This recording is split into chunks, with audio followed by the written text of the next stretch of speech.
Céline Billotte, bonjour. Merci d'être venu nous rejoindre sur le plateau de Transition 2020. Bonjour. Avec vous, on va parler alors pas d'extension de surélévation, on va plutôt parler de bâtiments collectifs et de savoir comment, avec les solutions bois, on peut les rénover, c'est ça? Voilà, agir en effet sur l'enveloppe du bâtiment. Agir sur l'enveloppe du bâtiment pour l'améliorer qualitativement en termes D'architecture également, d'architecture, autant en voilà, profiter, autant en hein. profiter. Voilà, d'améliorer la performance thermique avant tout, parce que c'est sur ce domaine-là qu'on va voilà, agir en premier.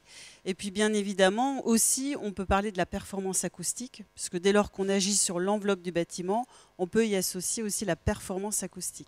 Alors ça se passe comment? Ça, c'est de la rénovation. L'idée, c'est qu'on a des panneaux qui arrivent sur place sur le chantier, qui sont prêts à poser et qui vont permettre de résoudre pas mal de problématiques de chantier.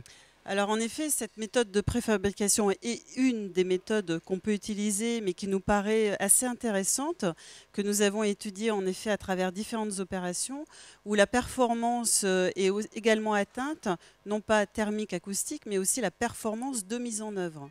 Hein, sur la méthode de préfabrication, ça permet de travailler en atelier, d'intégrer une ossature, un isolant, une étanchéité à l'air, pourquoi pas un parement extérieur, également une menuiserie extérieure. Voilà. C'est des opérations qu'on voit de plus en plus souvent ou ça reste encore exceptionnel? Alors, on a vu des très belles opérations se faire et aujourd'hui occupées, hein. D'ailleurs, ce qu'il faut souligner, c'est que en fait, cette performance aussi est très utile quand on est en résidence, occupé par les locataires qui sont en place, et C'est-à-dire qu'on donc on peut faire doit des travaux agir. par l'extérieur. Voilà, donc on doit agir très rapidement, avoir très peu de nuisances de chantier et d'intervenir sur des délais très courts de changement de façade. Ça peut vraiment résoudre des problématiques pour le maître d'ouvrage. On peut aussi, je crois, épaissir les façades, Alors ça, éventuellement. voilà, ça permet en effet soit de venir sur la structure, ou alors de se décaler légèrement de la structure, ou au contraire de se dire je profite de changer ma façade pour épaissir avec une extension de plancher, bois ou pas bois, et de retrouver ces façades préfabriquées en bois. Alors aujourd'hui, est-ce que ce sont des solutions qui sont connues des maîtres d'ouvrage? Alors, certains maîtres d'ouvrage s'y intéressent et ont vu des opérations. Bon, c'est vrai qu'aujourd'hui, la performance technique, on l'a. Les entreprises ont On mis au sait point faire. certains systèmes, on sait faire. Maintenant, les maîtres d'ouvrage, voilà, il faut les éveiller à ces nouveaux systèmes, leur faire connaître ces nouveaux systèmes et tout le potentiel, en effet, que ça peut apporter sur une problématique de réhabilitation. Les cibles principales, c'est quoi? C'est le bailleur Alors social? le bailleur social, en effet, hein, puisqu'il a cette logistique en plus à assurer de ses locataires. Donc il peut garder ses locataires en place ou pas. Donc ça lui ouvre vraiment des perspectives. Ça peut être aussi les copropriétés, par exemple, qui ont vraiment un besoin de réhabiliter, là encore avec des faisabilités techniques et économiques. Donc ça peut être un vrai Un modèle vrai pour eux. modèle, un Oui, intérêt pour tout eux. à fait. D'accord. Est-ce que vous mettez, vous, en place des opérations de communication justement auprès de ces bailleurs ou auprès des copropriétaires pour qu'ils puissent connaître et que finalement d'autres le prescrivent aussi ces solutions? Alors, c'est vrai que pour communiquer sur le sujet, le meilleur moyen pour nous, c'est vraiment le retour d'expérience. C'est de s'appuyer sur des opérations qui ont fait leurs preuves, qui permettent de mettre en avant des vraies solutions. Et à ce moment-là, en effet, ces retours d'expérience, on les valorise, on les fait connaître aux opérateurs et aux maîtres d'ouvrage.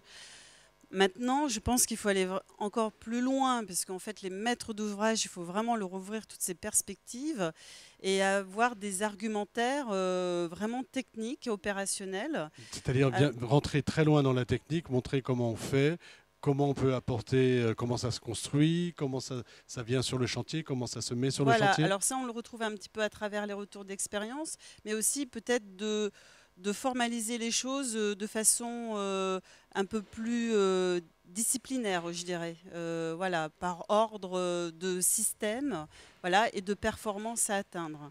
Donc ça, c'est un travail commun qu'on est en train de mener, en effet, hein, nous, filières, avec les interprofessions régionales, le FCBA, le CNDB, en effet, pour identifier différentes opérations qui ont été réalisés avec ces systèmes ou d'autres systèmes, hein, pouvoir les comparer et en tirer des conclusions. D'accord. Alors ça, c'est adaptable finalement. Ce qu'on fait pour la réhabilitation, ça marche aussi pour le neuf, j'imagine, que d'aller poser ces panneaux en façade sur une structure, soit bois, soit autre chose. Ah bah, on est dans le même genre de système ou Oui, alors c'est vrai qu'on peut retrouver dans cette logique de façade rapportée sur un autre matériau la mixité des structures. Par exemple, structure béton avec façade bois. On est dans cette logique, dans cette logique. De pose. D'ailleurs, ces façades préfabriquées peuvent aussi bien se poser en réhabilitation que sur un système neuf, structurel, qui peut être autre que du bois. Alors, pour terminer, est-ce que vous pourriez nous donner un exemple d'une réalisation que vous avez vue passer qui vous a marqué de ce point de vue-là? Alors moi j'ai toujours un petit peu en référence les opérations sur Paris parce que c'est mon territoire. Mais oui, mais allons-y, il n'y a pas de honte d'être parisien ou parisienne. C'est vrai qu'on élève un petit peu plus peut-être les niveaux. Donc c'est vrai que dans Paris, il y a une belle opération avec l'agence MAST qui a été réalisée tout en façade bois sur structure béton avec une volumétrie un petit peu complexe. Mais on a réussi à résoudre les problèmes. Voilà, et ça, le bois, le panneau bois le permet. Il ouvre énormément de perspectives. Et pour exemple, dans Paris 13e, il y a eu une réhabilitation d'une résidence étudiante en R+15. Voilà. Donc, là, on a des réglementations incendie très draconiennes quand même. Et on a solutionné la problématique de la réhabilitation parce qu'on a rapporté une structure légère, donc en ossature bois. En ossature bois. Voilà. Bon, par contre, il n'y a pas de bois apparent en extérieur, parce que là, la réglementation ne le permet pas, d'avoir du bois en 4e famille. Oui. Mais en tout cas, on a un volume de bois qui n'est pas présent visuellement, mais qui est présent dans la façade du bâtiment. Tout ce problème de la réhabilitation, oui, il est fortement présent. Écoutez, merci beaucoup d'être venu nous rejoindre jusqu'ici, Plateau Transition 2020. Merci. Merci, à bientôt. Au revoir. Au revoir.